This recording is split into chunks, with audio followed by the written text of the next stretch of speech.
You're listening to the Corbett Report. CorbettReport.com.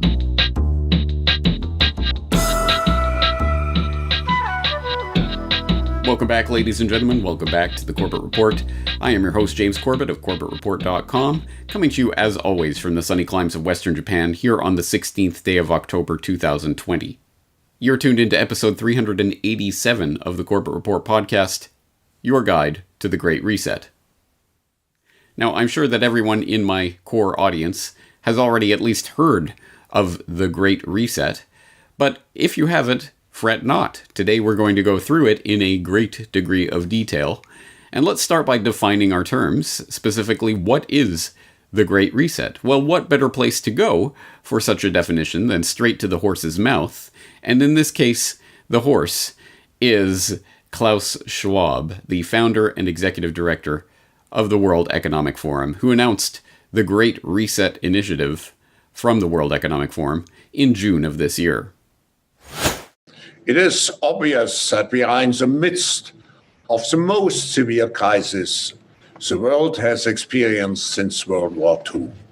75 years ago, countries and people came together to shape the post-war global order, which brought us decades of peace, increased global cooperation, and prosperity to hundreds of millions of people around the world.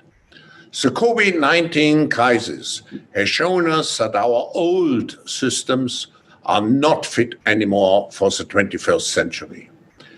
It has laid bare the fundamental lack of social cohesion, fairness, inclusion, and equality. Now is the historical moment, the time, not only to fight severe virus, but to shape the system for the need for the post-corona era.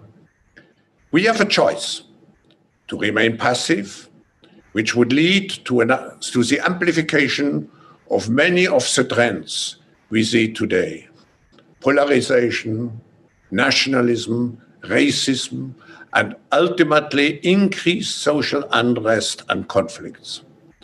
But we have another choice. We can build a new social contract, particularly integrating the next generation. We can change our behavior to be in harmony with nature again. And we can make sure that the technologies of the fourth industrial revolution are best utilized to provide us with better lives. In short, we need a great reset. I'm not sure whether that was meant to be hilarious or terrifying, but either way, I think Klaus Schwab should probably get in touch with his agent. I hear there's an opening for a villain in the next Bond flick. But yes, as Dr. No was informing us there, the Great Reset is about transforming society by harnessing technology to build back better, and all the other buzzwords and catchphrases that have been thrown at us over the last several months of this generated crisis. And if one wants to play a particularly difficult drinking game that will assure that you end up staggeringly drunk very quickly, you could take that Great Reset launch video from the World Economic Forum and take a shot every time you hear one of these buzzwordy, feel-good catchphrases about sustainability or inclusivity or equality during these speeches about the Great Reset.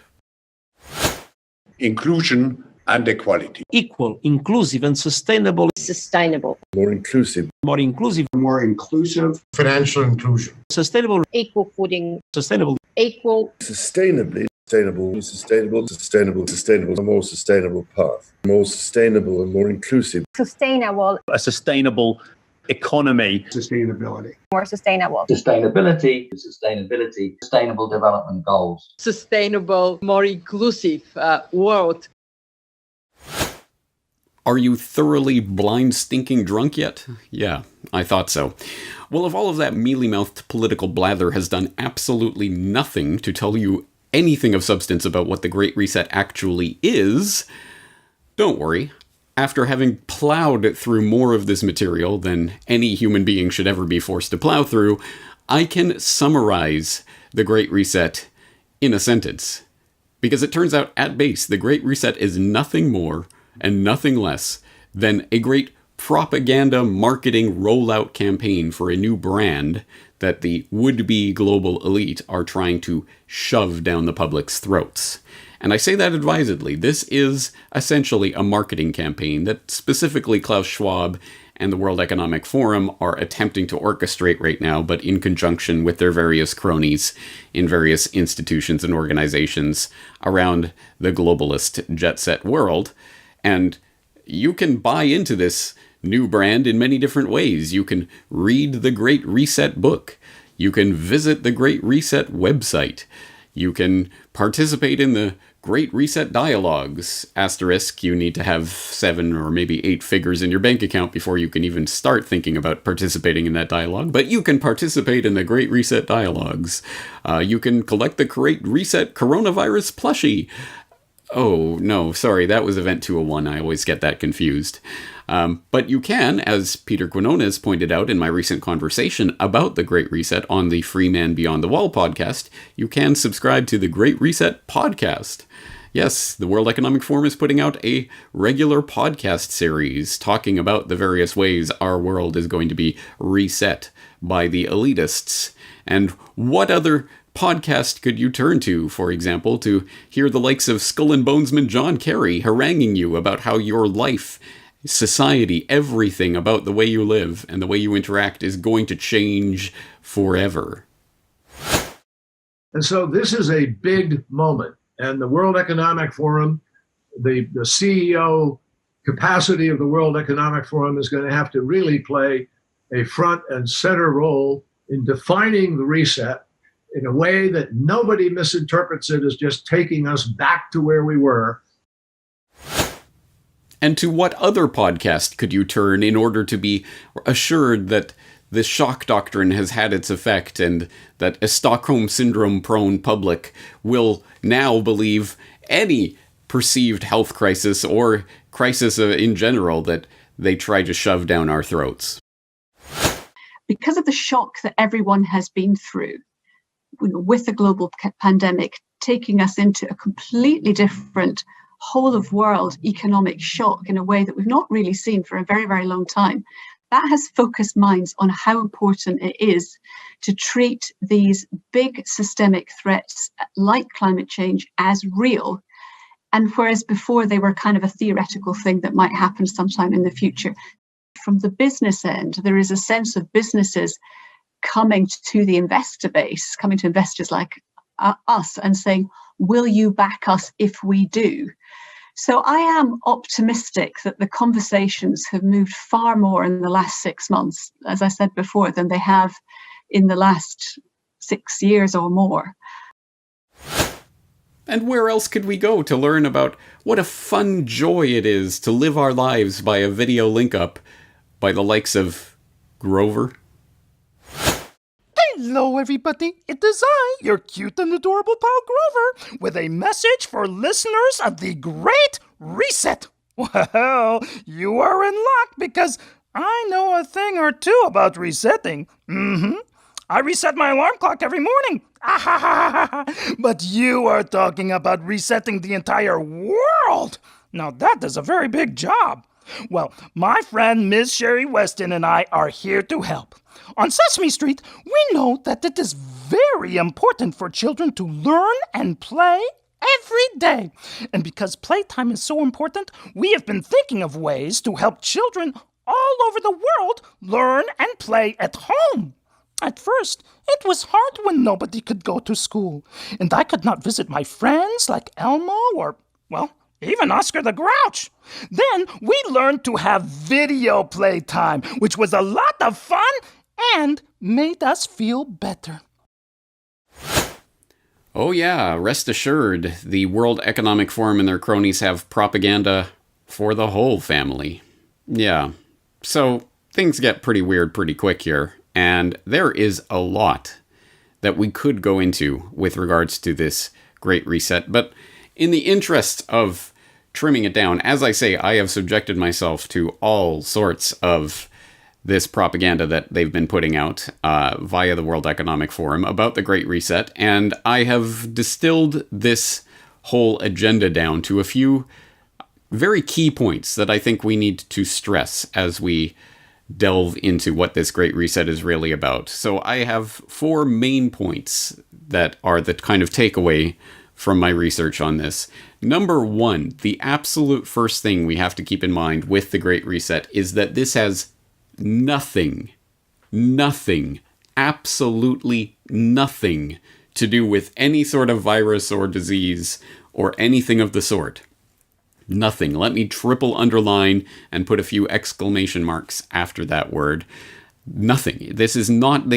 At this point, as the Great Reset podcast, for example, has gone on, it's become less and less they're even pretending this has anything to do with COVID-19. Some of the latest podcasts might have COVID-19 in the title, but they barely even give it a mention. No, this is not about any sort of disease or virus or anything of the sort. Don't let them convince you otherwise. And I understand that most of my core audience will already know this, but I think it is important to keep this in the forefront of our consciousness as we approach this propaganda, because it is very easy to get bought in, even at a subconscious level, that, there's some sort of transformational event that has taken place that is necessitating this Great Reset that they're talking about. We kind of buy in at a subconscious level just because that is the only narrative that is thrust in our face. But that is absolutely not the case. 0% does this have anything at all to do with health or any sort of perceived health crisis, ginned up, fake, or otherwise. And I think there are reasons why the Great Reset is taking place in this time frame at this moment. For example, you can go back to my podcast on Questions for Corbett, where I talked about pandemic foreknowledge, and we talked about some of the monetary and financial reasons why some sort of reset was going to be taking place in this time frame. I talked about John Titus about that, for example, talking about the Federal Reserve and the moves they were making last September that showed there were some tectonic shifts that were taking place in global financial and monetary markets that necessitated some sort of maneuver that was going to happen this year one way or another. Well, we've seen it happen, and they're using COVID-19 as the cover, but obviously that is a cover. So keep that point in mind. Number 2, the second thing we have to keep in mind, related to that first point, that just as this has nothing to do with any sort of virus or health crisis, this is a coordinated agenda that has been years in the making. This has been going on for a very long time. This is not some sort of slapdash thing they're just putting together in response to this crisis this year. No. It has nothing to do with that. It is a part of a longer term agenda. And when you boil it down, this is just a fresh coat of lipstick on a very old pig. This is the New World Order, just redefined. It's just a new label for it. And actually that speaks to one of the important points of what's going on here, is that the Great Reset seems to be a very effective label of some sort. It has some sort of cachet, and a number of people in the general public have heard about it at this point. So it is working as some sort of marketing tool for the very old ideas of centralization of control in fewer hands, globalization, transformation of society through Orwellian surveillance technologies, etc. You might know that through that crazy conspiracy term, New World Order. Well, here's a new term for it, the Great Reset. And now we can use that term until that term gets muddied and, we can proceed with that. I think there is also some elitist factional rivalry that goes on here.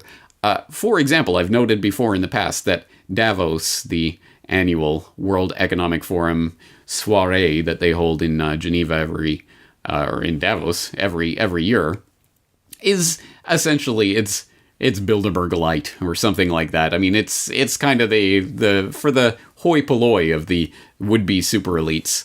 It's, you know, you can get thousands of people there that hobnob and mingle. And yeah, some movers and shakers like the Bill Gateses of the world, etc. Bill Gates always appears at Davos to make some sort of big announcement launching the decade of vaccines or what have you. But it's not exactly the elite of the elite. You know, that would be more like a Bilderberg or Trilateral Commission or one of those types of events.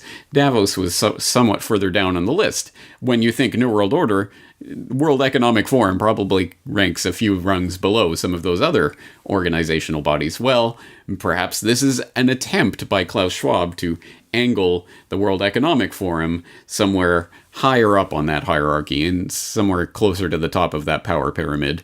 And hey, look, it's the Great Reset and the World Economic Forum is the driver behind this. So I think there is some of that intra-factional rivalry that is going on here, but it is the same agenda, more or less, and it involves a lot of the same players. Some of the key people who are being highlighted in this, of course, Klaus Schwab, but also His Royal Highness Prince Charles is all over this and is doing a number of things in conjunction with the World Economic Forum related to this Great Reset.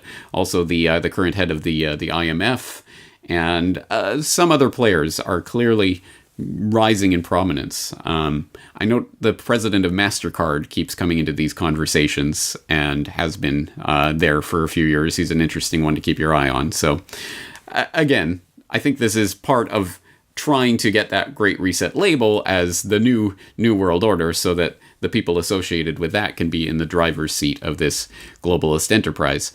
The third thing that I think we need to keep in mind about this whole Great Reset agenda is that this is not, as some people were positing at the time when this generated crisis started to get kicked off several months ago, the end of globalization. No. As I've stressed over and over, this is not the end of globalization. It is its apotheosis in so many different ways. And don't take it from me, take it from Klaus Schwab and his co-author on COVID-19, The Great Reset, the book, where you can read along on the Kindle version, page 104, where he writes that in this messy new world order, defined by a shift towards multipolarity and intense competition for influence, the conflicts or tensions will no longer be driven by ideology, with the partial and limited exception of radical Islam. Of course, you got to keep the Muslim boogeyman up your sleeve. That's always, I mean, it's not like they're completely replacing the 9/11 terror paradigm. They're just eclipsing it. But spurred by nationalism and the competition for resources. If no one power can enforce order, our world will suffer from a global order deficit. Think about that, reread that sentence. If no one power can enforce order, our world will suffer from a global order deficit. Unless individual nations and international organizations succeed in finding solutions to better collaborate at the global level, we risk entering an age of entropy in which retrenchment, fragmentation, anger, and parochialism will increasingly define our global landscape, making it less intelligible and more disorderly. End quote. A number of revealing things from that statement. One, to note that in the globalist lexicon, in the minds of these would-be sociopathic controllers and rulers of the world, order is good. Disorder is bad. That is the way that they see the world. Order. We must have order in order to have our global world order. I mean, it's in the name. You can't have a global world order without order. And furthermore, the one step further in this is that if no one power can enforce order, there has to be one unitary power that can enforce order, which, as you will know, is, of course, exactly opposite to everything I propound and everything I work for here at the Corbett Report, which is the voluntary spontaneous order that arises when free people can interact freely with each other, the globalization of reality where people can interact with anyone they want in whatever form they voluntarily choose to act with each other. No. We can't have that horrible, terrible disorder, aka spontaneous order. No. We must have one unitary power enforcing order. And hey, how about the World Economic Forum? anyway, I think that's a very revealing statement, but it goes to show that no, they're going to use this crisis to increase the pressure for globalization, global cooperation. Oh, yes, we still... he goes on in a different passage to talk about how, well, nation states are the basis for globalization. We need nation states so that we have these big troughs that can then congregate and cooperate together through the United Nations and other organizations. They're two sides of the same coin, which is in fact actually what I've always argued, that nationalism and globalism are two sides of the same coin. It is getting people to subsume their identity in some sort of vague amorphous collective, worship this flag, and then just change the flag, and now instead of your national flag, now it's the UN flag. Continue worshiping the flag, and people can continue along as if almost nothing has changed. Globalism and nationalism are two buttresses that are holding up the structure of this world order, and that's why it's so important to them. So this is not the end of globalization. There will be changes in terms of geopolitical order, etc., but this is, as I say, the apotheosis of globalism. This is its absolute pinnacle. And the fourth takeaway that we have to take generally from all of this is that this Great Reset, this process, this isn't meant to end. They are not planning this with some sort of end goal in mind per se, or at the very least, certainly not the one that they are ostensibly giving. Because remember, this is the Great Reset in response to COVID-19. So surely when COVID-19 is solved through therapeutics or vaccines, yes, when the vaccines are rolled out and we all get the vaccine and everybody's fine and COVID-19 is no more, then everything will go away. A Great Reset will stop. We'll be okay. We'll be all right at that point, right? No, of course not. Again, explicitly, they are not doing this with that kind of end goal in mind. And the people who still continue to believe in the phony, ridiculous ritual of voting and selections as this is what transforms society, no. I hate to break it to you, but whatever happens in the phony baloney selection cycle in the United States in November, no matter what Team Coke or Team Pepsi gets into power, this Great Reset is not coming to an end either. So it is important, again, to keep this in the forefront of our mind, to understand that this is, again, not some sort of slapdash effort or some sort of all hot air. This is a multi-billion, perhaps ultimately, in the long run, multi-trillion-dollar technological infrastructure that is being laid down right now on the back and in the name of this ginned up crisis, but really, as I say, with nothing to do with that crisis. This is a technological infrastructure for creating that world order that is being laid down right now. They are not laying that down so that they can all tear it all up once everyone gets vaccinated, as if that's the end goal here. No, this is part, as I've posited, and as I went through in great detail in COVID-9/11, from Homeland Security to biosecurity, there is a new form of governance that is being put into place right now, biosecurity, and that will be the fig leaf that they are using to bring in the total, ultimate enslavement state of total surveillance, zero transparency for the superclass at the top, total transparency for the underlings at the bottom, who are going to live entirely digitized lives, completely tracked, traced, and surveilled, so that nothing will ever be hidden from the prying eyes of the one world government. And so, yes, this is not a great reset that we're going to reset back to some previous condition and start again and everything will be done.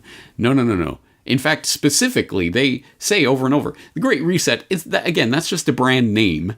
And like most brand names, it means nothing in terms of what is the product that is actually being sold. We of course think in the analogy of a reset, as in resetting your computer so that it starts again and goes back to the initial state. But that is explicitly, and they are at pains to talk about this, not what they are talking about with the Great Reset. Again, reading from the COVID-19, the Great Reset book by Klaus Schwab and his co-author. When confronted with it, some industry leaders and senior executives may be tempted to equate reset with restart, hoping to go back to the old normal and restore what worked in the past. Traditions, tested procedures, and familiar ways of doing things. In short, a return to business as usual. This won't happen because it can't happen. For the most part, business as usual died from, or at the very least was infected by, COVID-19. So, no. Reset, again, is just a brand name, and it does not imply some sort of restart or that we're going back to some initial condition.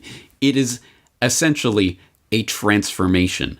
That is the key word, and the one that if they were being a little bit more honest in their marketing campaign, they would use. This isn't the Great Reset, this is the Great Transformation, or at least the attempt to roll that out on the public.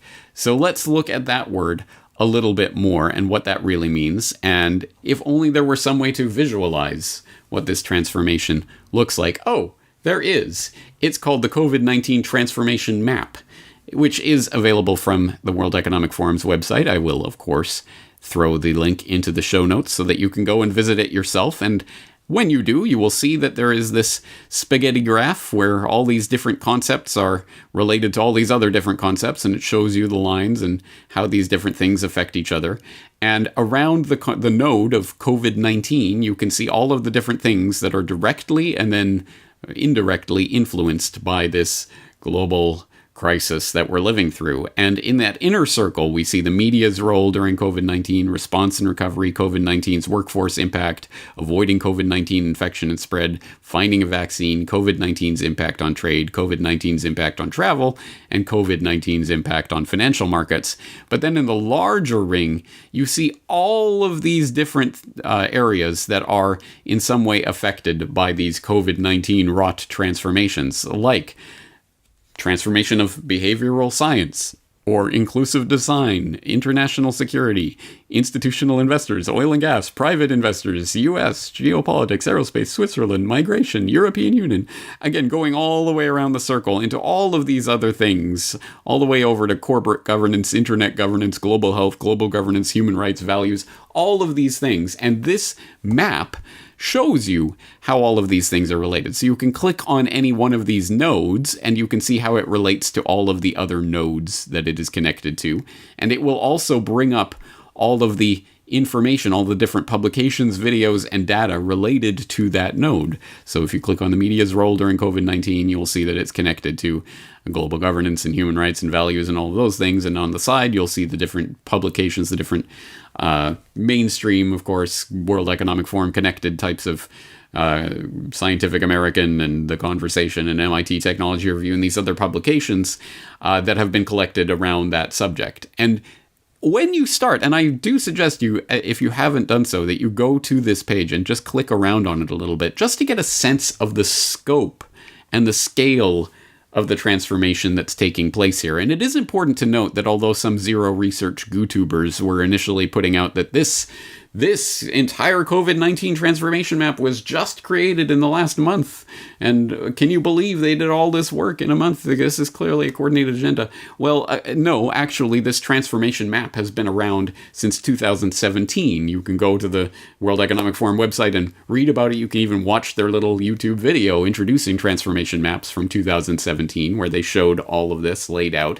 It's just that COVID-19, that particular node, has been added to this map, obviously, since this generated crisis came about. But this is just a large database, essentially, of articles and information that are being collected by the stooges of the World Economic Forum and thrown onto this map in the appropriate node. So it creates this gigantic spaghetti graph. But actually, that underlines the most important point of this, that this is a pre-existing agenda that they are now just slapping this Great Reset COVID-19 label on, which really doesn't in any way explain what is happening right now. What is happening is this transformation of, as we have just seen, everything imaginable: global governance, internet governance, health, security, geopolitics.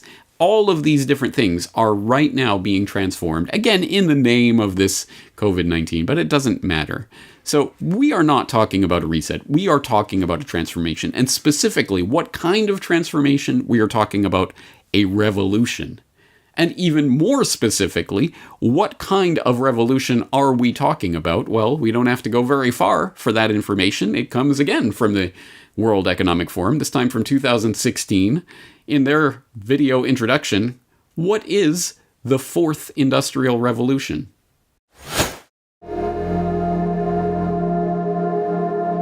The original Industrial Revolution was driven by the discovery that you could use steam engines to do all kinds of interesting things. But that was followed by additional revolutions for electricity and computers and communications technology. We're now in the early stages of the fourth industrial revolution, which is bringing together digital, physical, and biological systems.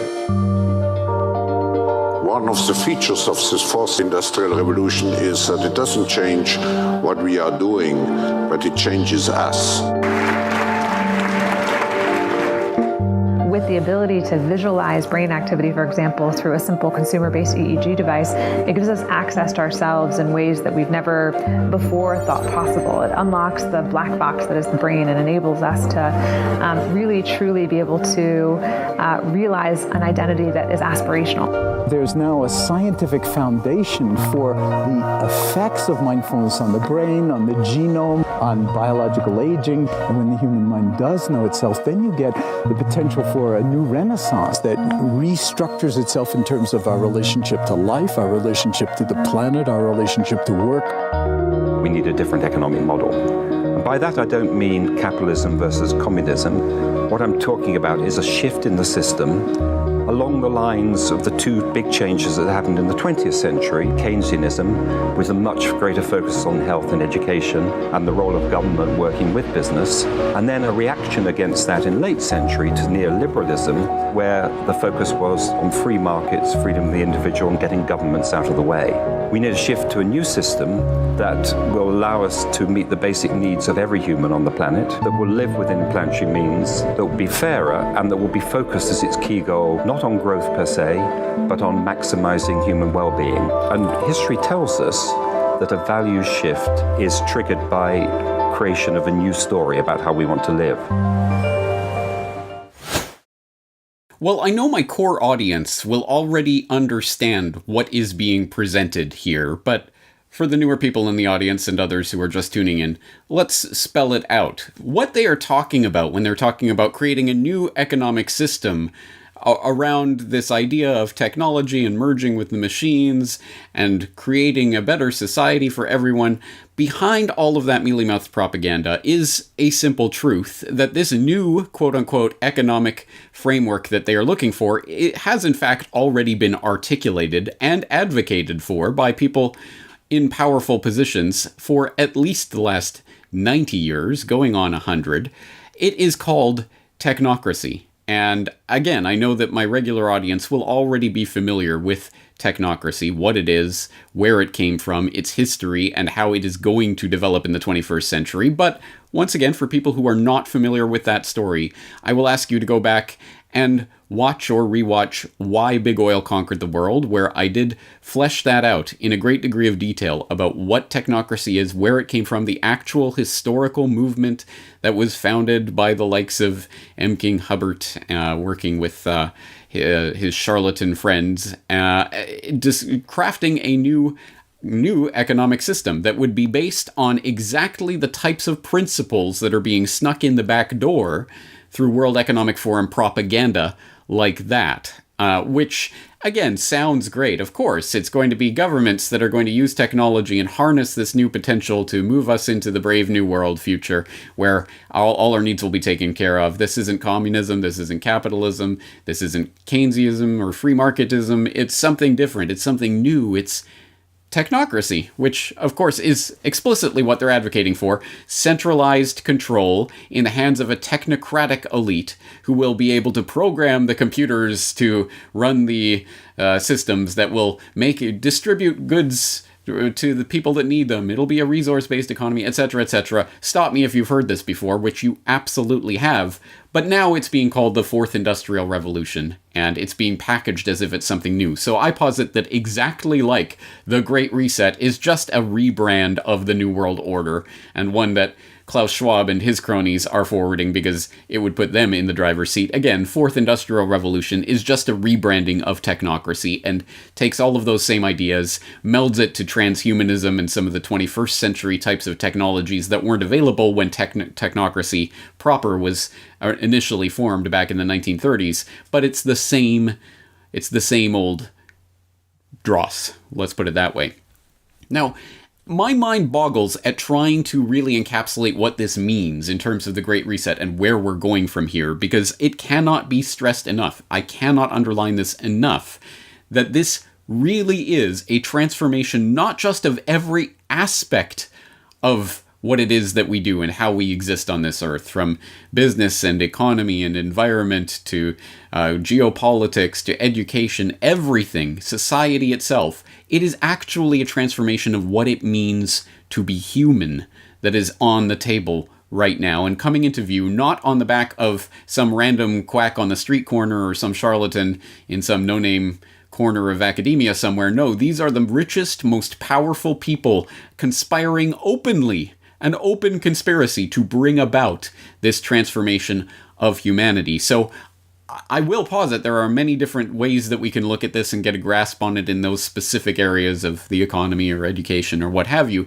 But first, I think we need that 20,000-foot overview to really understand just how fundamental this change is and how seriously these very rich and powerful people are taking it. And in order to get a better understanding of that, I guess we could turn back to the 2016 book in which Klaus Schwab and his co-author introduced this idea of the Fourth Industrial Revolution, which was, again, part of a big rollout that the World Economic Forum had at the time. You might have missed it because the WEF wasn't quite in the same driver's seat that it's in now in 2016. But if you need to get caught up on that agenda, well, you can, of course, go back to the source material, or you can take a pretty detailed summary that was posted up to Off Guardian just this past week on October 12th by Winter Oak, called Klaus Schwab and His Great Fascist Reset. And although I think there are some issues I would have with the overall framing of this argument, it does get into the specifics of what Klaus Schwab is saying and the context and what it really means. So in this article, Winter Oak writes, Schwab waxes lyrical about the 4IR, Fourth Industrial Revolution, which he insists is unlike anything humankind has experienced before. He gushes, quote, consider the unlimited possibilities of having billions of people connected by mobile devices, giving rise to unprecedented processing power, storage capabilities, and knowledge access. Or think about the staggering confluence of emerging technology breakthroughs covering wide-ranging fields such as artificial intelligence, AI, robotics, the Internet of Things, IoT, autonomous vehicles, 3D printing, nanotechnology, biotechnology, material science, energy storage, and quantum computing, to name a few. Many of these innovations are in their infancy, but they are already reaching an inflection point in their development as they build on and amplify each other in a fusion of technologies across the physical, digital, and biological worlds. He also looks forward to more online education involving the use of virtual and augmented reality to dramatically improve educational outcomes, to sensors installed in homes, clothes and accessories, cities, transport and energy networks, and to smart cities with their all-important data platforms. All things will be smart and connected to the internet, says Schwab, and this will extend to animals, as sensors wired in cattle can communicate to each other through a mobile phone network. He loves the idea of smart cell factories, which could enable the accelerated generation of vaccines and big data technologies. These, he assures us, will deliver new and innovative ways to service citizens and customers, and we will have to stop objecting to businesses profiting from harnessing and selling information about every aspect of our personal lives. Establishing trust in the data and algorithms used to make decisions will be vital, insists Schwab. Citizen concerns over privacy and establishing accountability in business and legal structures will require adjustments in thinking. At the end of the day, it is clear that all this technological excitement revolves purely around profit, or value, as Schwab prefers to term it in his 21st century corporate newspeak. Thus, blockchain technology will be fantastic and provoke an explosion in tradable assets, as all kinds of value exchange can be hosted on the blockchain. Blockchain, Bitcoin, same thing, right? The use of distributed ledger technology, adds Schwab, adds Schwab, could be the driving force behind massive flows of value in digital products and services, providing secure digital identities that can make new markets accessible to anyone connected to the internet. In general, the interest of the 4IR for the ruling business elite is that it will create entirely new sources of value and give rise to ecosystems of value creation that are impossible to imagine with a mindset stuck in the third industrial revolution. The technologies of the 4IR, rolled out via 5G, pose unprecedented threats to our freedom, as Schwab concedes. The tools of the Fourth Industrial Revolution enable new forms of surveillance and other means of control that run counter to healthy open societies. But this does not stop him presenting them in a positive light, as when he declares that public crime is likely to decrease due to the convergence of sensors, cameras, AI, and facial recognition software. He describes with some relish how these technologies can intrude into the hitherto private space of our minds, reading our thoughts, and influencing our behavior. Schwab predicts, as capabilities in this area improve, the temptation for law enforcement agencies and courts to use technologies to determine the likelihood of criminal activity, assess guilt, or even possibly retrieve memories directly from people's brains will increase. Even crossing a national border might one day involve a detailed brain scan to assess an individual's security risk. There are times when the WEF chief gets carried away by his passion for a sci-fi future in which long-distance human space travel and nuclear fusion are commonplace, and in which the next trending business model might involve someone trading access to his or her thoughts for the time-saving option of typing a social media post by thought alone. Talk of space tourism under the title The Fourth Industrial Revolution and the Final Frontier is almost funny, as is his suggestion that a world full of drones offers a world full of possibilities. But the further the reader progresses into the world depicted in Schwab's books, the less of a laughing matter it all seems. The truth is that this highly influential figure at the center of the new global order currently being established is an out-and-out transhumanist who dreams of an end to natural, healthy human life and community. Schwab repeats this message time and time again, as if to be sure we have been duly warned. The mind-boggling innovations triggered by the Fourth Industrial Revolution, from biotechnology to AI, are redefining what it means to be human. The future will challenge our understanding of what it means to be human from both a biological and a social standpoint. Already, advances in neurotechnologies and biotechnologies are forcing us to question what it means to be human. Just in case you didn't get it. Anyway, that's the end of the quote. I would encourage you to go read through that full article, and if you can stomach it, start going through Klaus Schwab's previous writings about the Fourth Industrial Revolution, including his book on the subject. But I think you're starting to get the sense. In case you missed it, this is about changing humanity at the core of what it means to be human. So as you can imagine, the knock-on effects from this are not just manifold, it's everything about who we are, our society, the way it's structured, the way we interact with other people in every respect is being altered forever on the basis of this great reset that is being actively and openly conspired on by some of the richest and most influential people on the planet. But don't worry, they will have no shortage of feel-good buzzword catchphrases about environmental responsibility and sustainability and equality and inclusion and all of the other catchphrases that we've been taught, to clap like trained seals when we hear them without thinking for one moment what they are actually talking about here. Oh yeah, international travel, you'll probably have to have brain scans to determine if you're a security threat risk, but whatever. Anyway, moving right along. It'll be so great because you'll be able to post things to social media via your thoughts. But then again, what if you have a censored thought that the social media won't allow you to post? Maybe you'll get a visit from the thought police. Literally talking about things that have always been portrayed as sci-fi dystopian madness is being actively promoted out in the open now. No attempt to hide this. This is not some sort of dingy, dark corner of a rumor about some sort of global conspiracy. Here it is, in black and white. And anyone who is not paying attention to this and not taking it seriously is ultimately not on the field of battle in terms of the ultimate battle for the future of the human species. I cannot stress enough how important this is.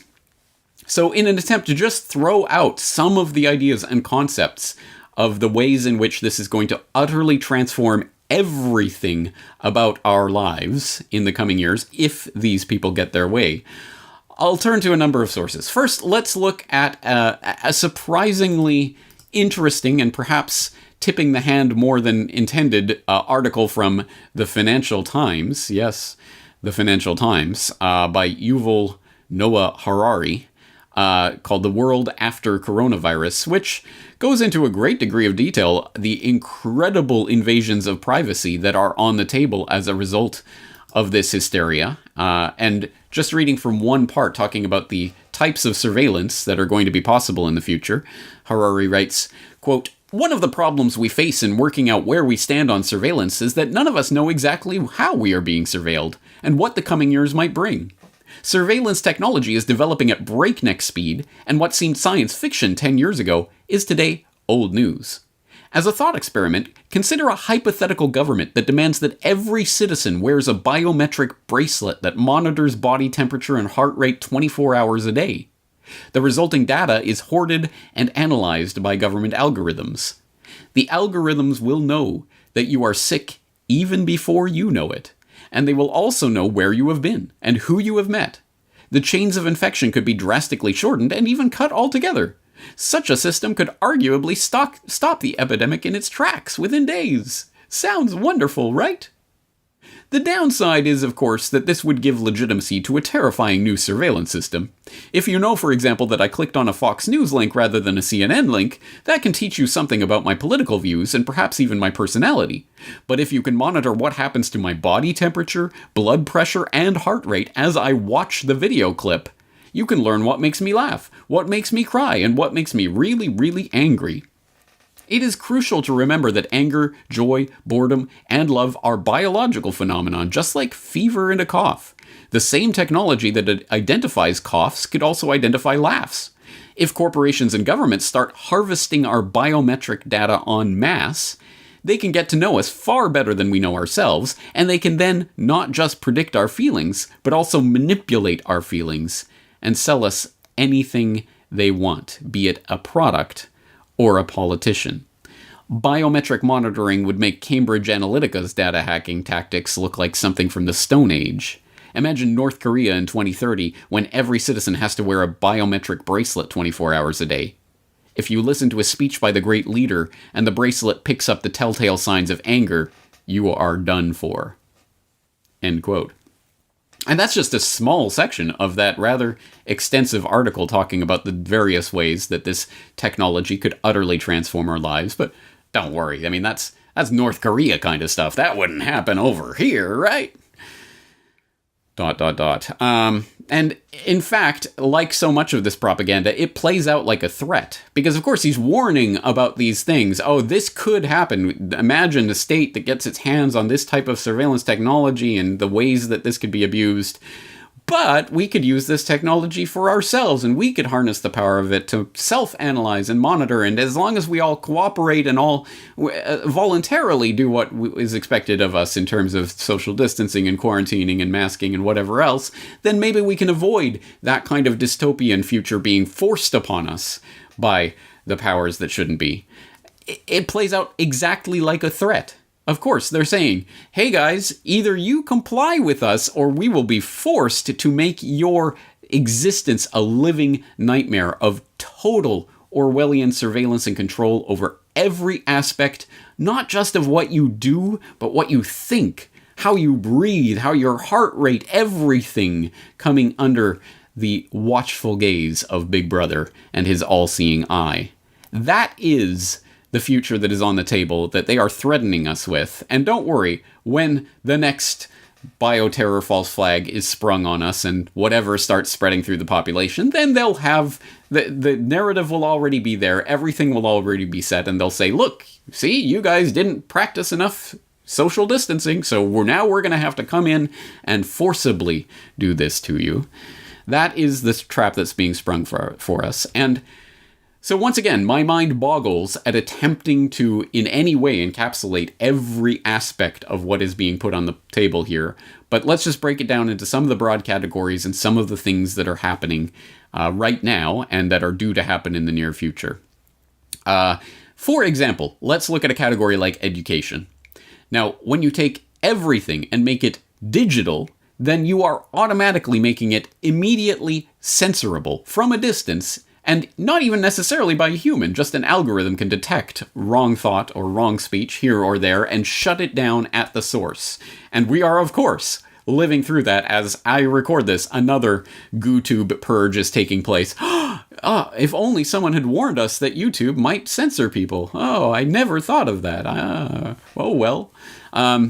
It is happening right now, and as an example that I cited in my interview on the Great Reset with Pete Quinones last week, I talked about the case of a speaker at San Francisco State University invited by one of the university's groups to talk at a virtual lecture that was taking place, but there was protest. Oh, a Palestinian, so the Israeli lobby rallied, and there were Fox News articles written in protest, and it was canceled. It was deplatformed. Not even by the university, but by Zoom, by Facebook, by YouTube. The platforms themselves shut down the ability for an invited speaker to speak at a university event.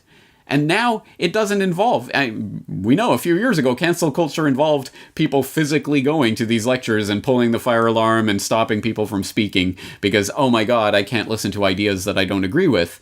But now, don't worry, there doesn't have to be any of that messy human interaction. There's no chance for an actual physical altercation or someone to actually, reason with someone else. No, don't have to do that. Now, we can just flip a switch and, well, that is gone. You cannot give that speech. Literally.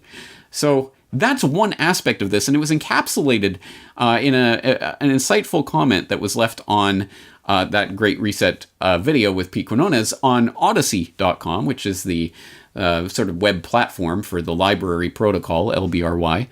You'll know about that if you follow my work. If not, I'll leave a link to talk more about what that is. But on Odyssey, the Odyssey video version of that Great Reset talk that I had with Pete Quinones, Uncle Franco left the comment, at the very least, the Fourth Industrial Revolution will place the robber barons in between every human interaction.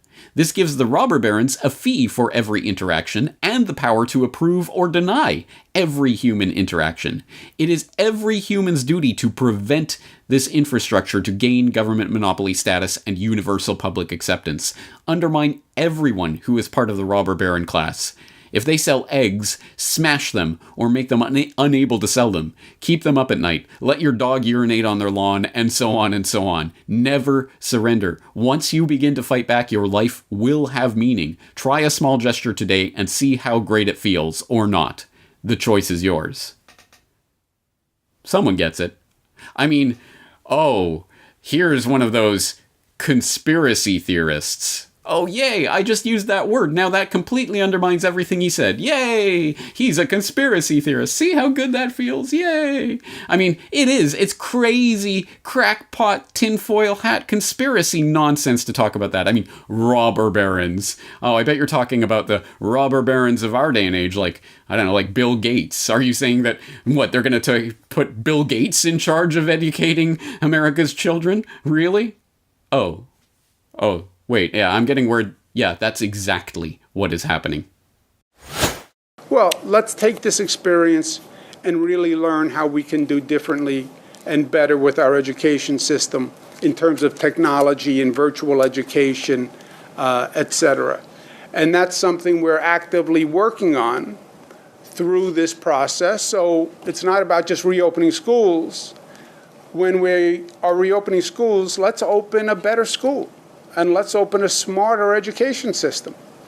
And I want to thank the Bill and Melinda Gates Foundation. We'll be working with them on this project. Bill Gates is a visionary in many ways, and his ideas and thoughts on technology and education he's spoken about for years. But I think we now have a moment in history where we can actually incorporate and advance those ideas, right? When does change come to a society? Because we all talk about change and advancement, but really we like control, right? And we like the status quo, and it's hard to change the status quo.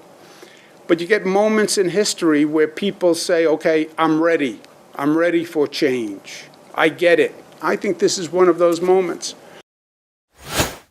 Oh yeah, literally. The Bill and Melinda Gates Foundation is going to be working with the state of New York to reimagine education for this brave new digital technological world where all learning will be virtual, or at least a good proportion of it. And, well, we need the technology to better educate the youth of tomorrow. And for those who don't know, maybe you don't know because I didn't even have time to include this aspect of the Bill and Melinda Gates Foundation agenda in my 2-hour Who is Bill Gates documentary, but in fact, the main focus area for the Bill and Melinda Gates Foundation in the US domestically is education. It is in fact something that the foundation has been deeply dedicated to and invested in for decades at this point, looking at how better to implement technological controls in the classroom, monitoring of classroom and student performance and teacher performance and evaluation metrics, etc., in order to better educate the youth of tomorrow. Yes, this is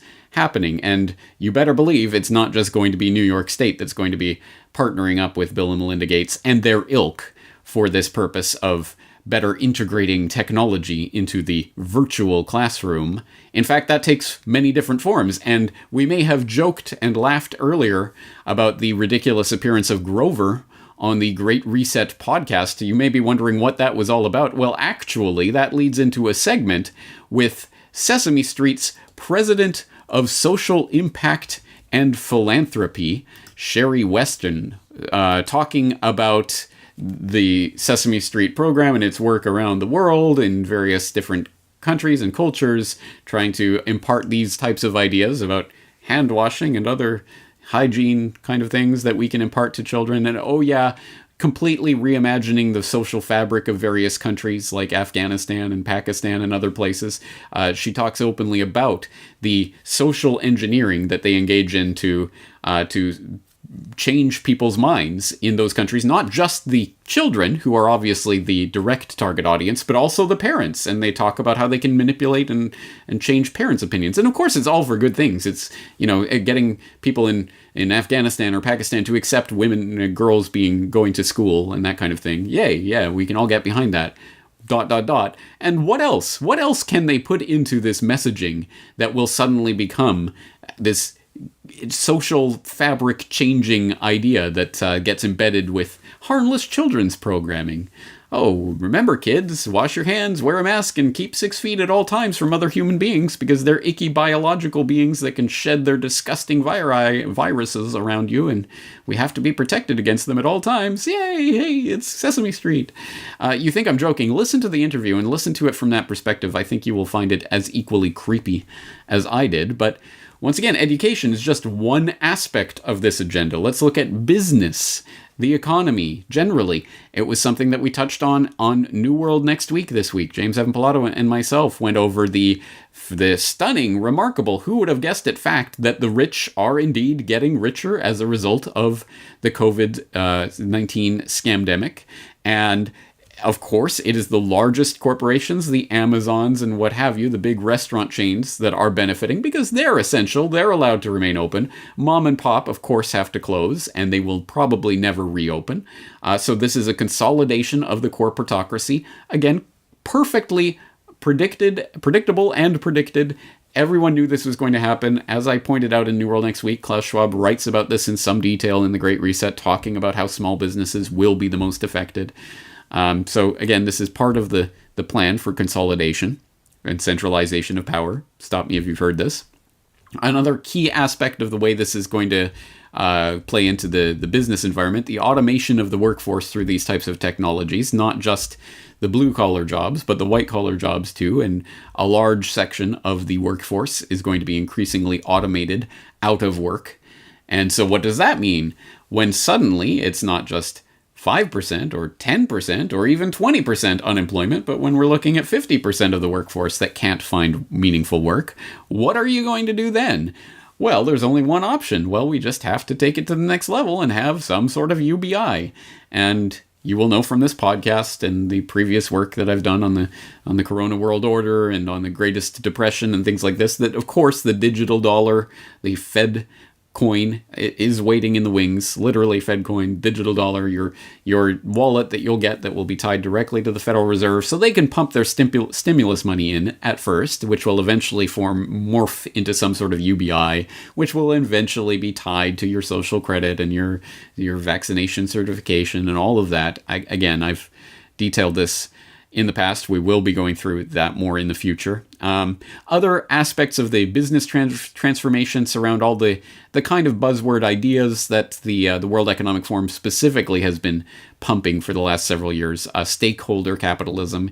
In stakeholder capitalism, the businesses aren't just they're certainly not beholden to their customers. That's an antiquated idea. That's a naive idea anyway. But they're not even just beholden to their investors, their shareholders. No. It's stakeholders, which is everyone in the community. Everyone has a stake in this business and what it's doing to the environment and the way it treats its workers and all of that. So we all kind of have some sort of quasi-ownership, but not really, of these corporations. And so they all have to kind of listen to us. And who's going to tell these corporations what the will of the people is? Well, of course, it's the World Economic Forum. And again, you get this sense vividly when you're reading through their materials on these subjects, that it's going to be the types of people who sit at Davos and have these kinds of conversations are going to be the one who are going to set the metrics for how we evaluate ESG being environmental, social, and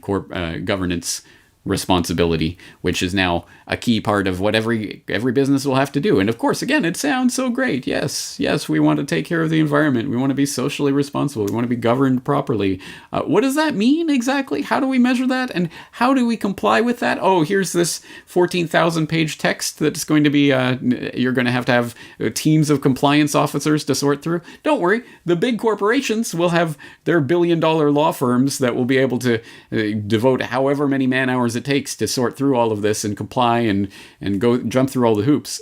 Mom and pop in the corner, of course, will never be able to do this, and they will be weeded out of existence. But can't make an omelet without breaking a few eggs. So again, utter transformation of business and the economy as we've known it, which of course has knock-on effects on society itself. And this is not something that they hide. You will have heard earlier today, John Kerry and others talking about the new social contract that will come about as a result of this pandemic. And this is something, again, they write about in the Great Reset book and have talked about at length, that there will be a new social contract that comes about as a result of the ways people are reimagining their position in society and their relation to government, what government can and cannot tell people to do. Remember this imaginary contract that you didn't sign and have never seen because it doesn't exist, that somehow is obliging you to do this and that and not to do that, this or that?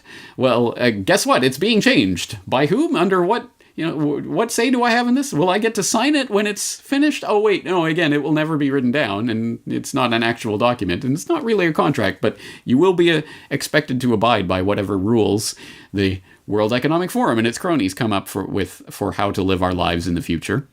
What does that actually mean?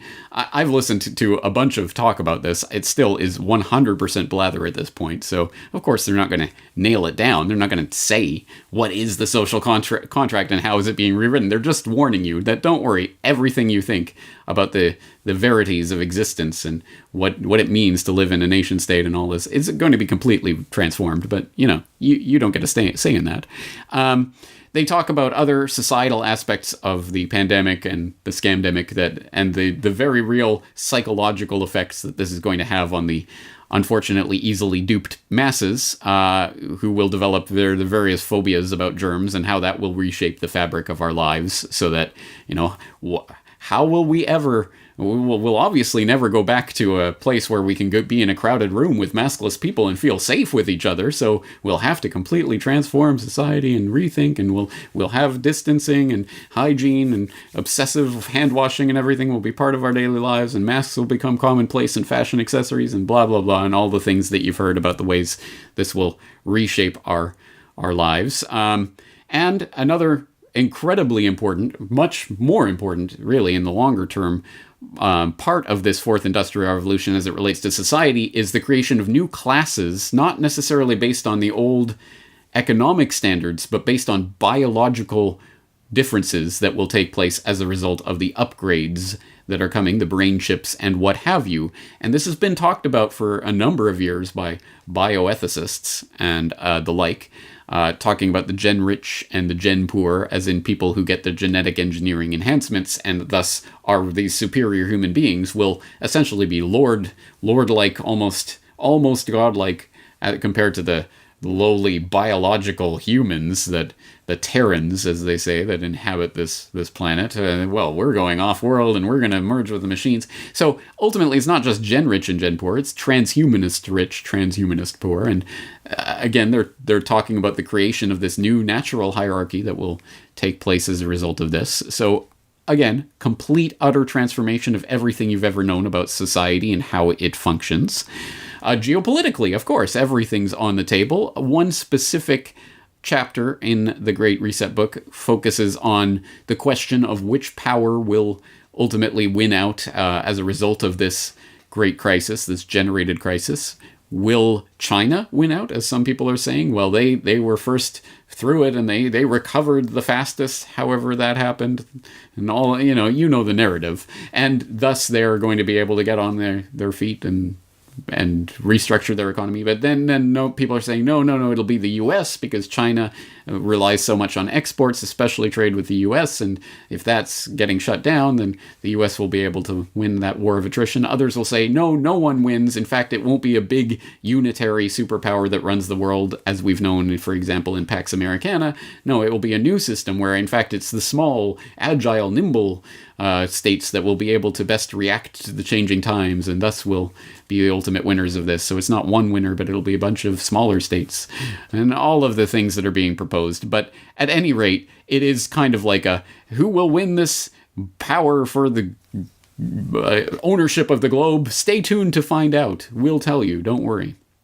Another aspect of the geopolitical fights that are taking place right now was explored on a very recent edition of the Great Reset podcast, where they were talking about different forms of globalization. Not that globalization is dead, as we said. No, this is just the next stage of it. But what will that next stage look like? And they talked about concepts like gated globalization, where you will have groups of countries that with similar outlooks, with similar agendas and ideologies, and similar approaches to the scamdemic, who will band together and form these closed-off global trading partners.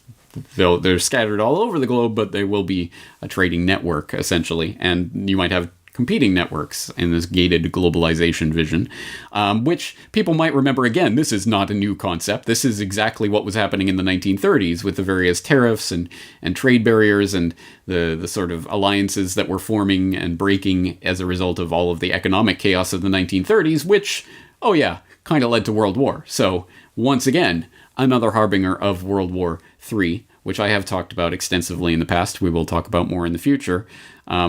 Again, that's on the table. Again, I cannot possibly encapsulate in this one podcast all of the various ways that this is all changing, but I guess that boils down to the bottom line of this entire exploration. One, this is a transformation, not just of business or economy or society or geopolitics, but everything all at once. It is in fact a transformation of humanity itself. It has nothing to do with any virus or any disease. It is a pre-planned agenda that is being rolled out now under a new guise, with a new name, with a new brand, to sell the same old swill to the public of control in a very few elite technocratic class hands, and that they will, don't worry, shape everything for our best interest. I mean, did you hear how many times they said equality and inclusivity and sustainability? They must have our best interests in mind, right?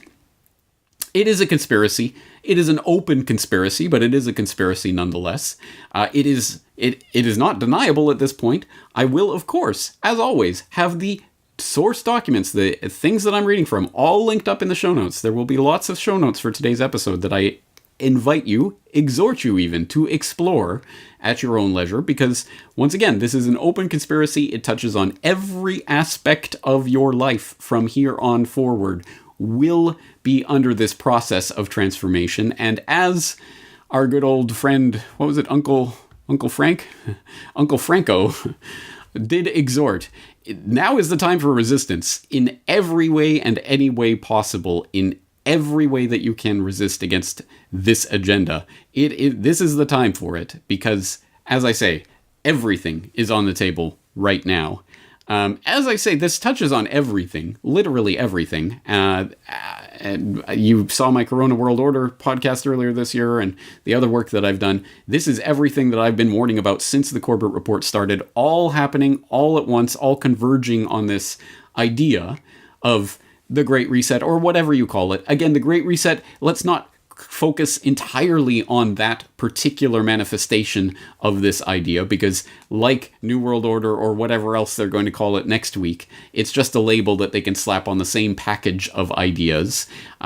And the World Economic Forum, of course, in the super class structure, just vying for its place at the table. No, you see, we're setting the agenda we're rolling out this new global brand for the New World Order, and everyone's talking about the Great Reset. So don't focus all of your attention and firepower on the Great Reset per se, but on the ideas underlining it, which, of course, line up with everything that the technocratic ruling would-be elite, the elitists, have been trying to urge us into for a very long time. Having said all of that, again, this is an ongoing exploration. I cannot possibly encapsulate it all in this podcast. In some ways, it's everything that I've been talking about for the previous 13 years, and hopefully will be talking about for the next 50 years. Unless we do actually derail this agenda in some incredibly substantive way. But it's going to take all of our firepower immediately, in the info war, of course. Having said that, I think we're going to wrap it up for today. As I say, there's so much information to go through. Please go to the show notes at corbettreport.com and avail yourself of the many, many sources, documents, and resources that will be there at corbettreport.com/Great Reset. That is the link to go directly to the show notes for today's episode. I am James Corbett of corbettreport.com, humbly asking you to join me again next time. The Corbett Report is brought to you by the Corbett Report subscriber, a weekly newsletter featuring James Corbett's International Forecaster editorial, recommended reading and viewing, discounts on Corbett Report DVDs, and once a month, a subscriber-only video. Sign up today to start receiving your copy at corbettreport.com/support.